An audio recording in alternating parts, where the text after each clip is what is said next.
Niwaalike msome nami sasa katika mafungu yafuatayo.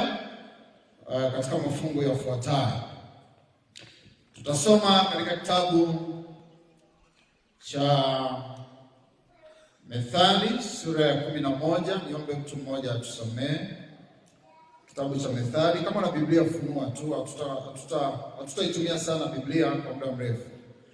Methali, niombe mic kama rafiki hapo unayo, mzee wangu wa kanisa.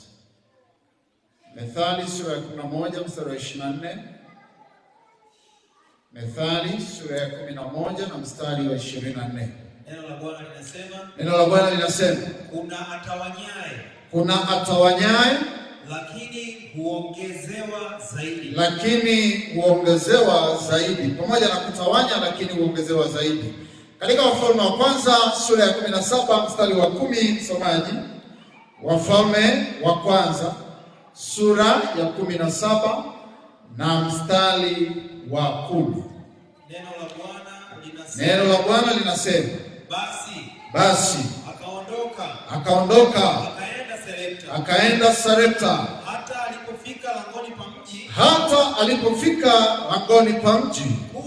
Kumbe mwanamke mjane alikuwapo akiokota kuni. Akamwita akamwambia, niletee na kuomba maji kidogo katika chombo nipate kunywa.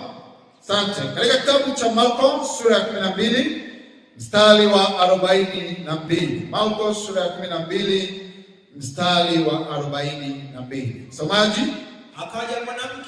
Akaja mwanamke mmoja jane maskini, akatia senti mbili, kiasi cha nusu pesa. Fungu hili linarekodiwa tena katika Luka 21, ila tunasoma fungu lile la pili, ambapo anasema akaweka senti mbili katika sanduku la sadaka. Fungu letu la mwisho ni katika kitabu cha Mwanzo sura ya 22 na mstari wa 2. Kitabu cha Mwanzo sura ya 22 na mstari wa 2. Neno la Bwana linasema, akasema, mchukue mwanao, mwana wako wa pekee, unayempenda sana, Isaka. Anasema mchukue mwana wako wa pekee unayempenda sana, na akamtaja kwa jina Isaka. Anamalizia fungu anasema nini? Ukamtoe sadaka ya kuteketeza huko juu ya mlima mmojawapo nitakao kuambia. Siku moja mchungaji mmoja alikuwa ametoka masomoni, kijana kabisa, ana nguvu, very energetic pastor, na ameenda kwenye mtaa wake wa kazi, ameenda kutambulishwa. Nimesema kijana, kijana ana nguvu kabisa, mhubiri mkubwa, mighty preacher.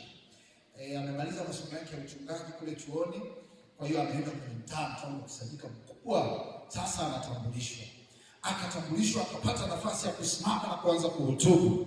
Na aliposimama kibwetani kama hapa, akaangalia washiriki wamejaa wengi, ndio mara ya kwanza. Akaangalia, unajua nini kilitokea? Hubiri likapotea. Yaani hubiri lake. Unajua hapa mbele na kusema polepole. Hata nikasema huyu dada anakuja kusema sadaka, Mungu ambariki. Unaweza ujikwai. Mpeni amina kwa kusema vizuri. Sasa hiyo amina ndefu nimesikia. Sasa nilikuwa nasema nini? Hubiri likapotea. Sasa nilipotea na yuko mbele ya watu, na mara ya kwanza alitambulishwa kwenye mtaa. Sasa kawaza atafanyaje? Baadaye akakumbuka kule chuoni kuna masomo fulani ya kuhubiri na nini, ethics na mwingine.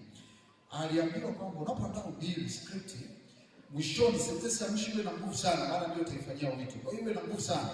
Na hata ikitokea umesahau hubiri, sababu ya tension, pressure na nini, rudia ile sentensi ya mwisho kwa nguvu sana, alafu hubiri litakuja.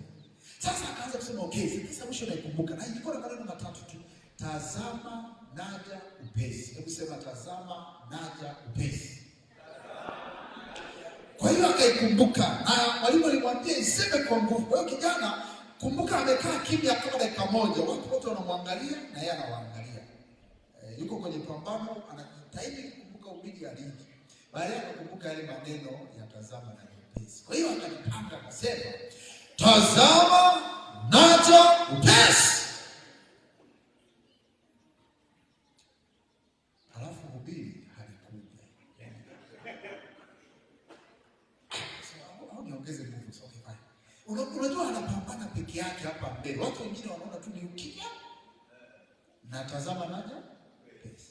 Kwa hiyo akakaa akawaza, baadaye akasema tena, tazama naja upesi.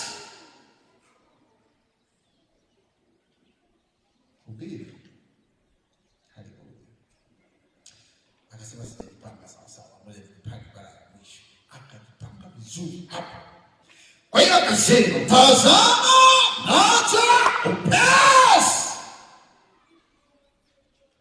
Wapendwa, kwa sababu alitumia nguvu zake zote.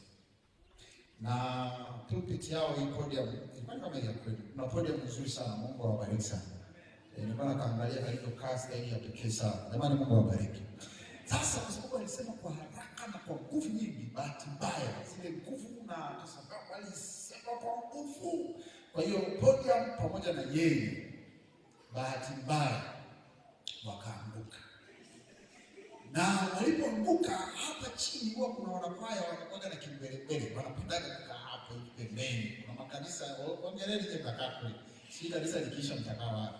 Lakini alipoanguka hivi, akamwangukia kuna bibi mmoja mtu mzima sana, ni kama nimeona bibi yangu fulani aliingia hapa asubuhi na anasukuma kabaskeli hivi. Nilipoona asubuhi sio kama bado yuko hivi. Alikuwa anasukuma katololi hivi. Sasa amekaa hivi.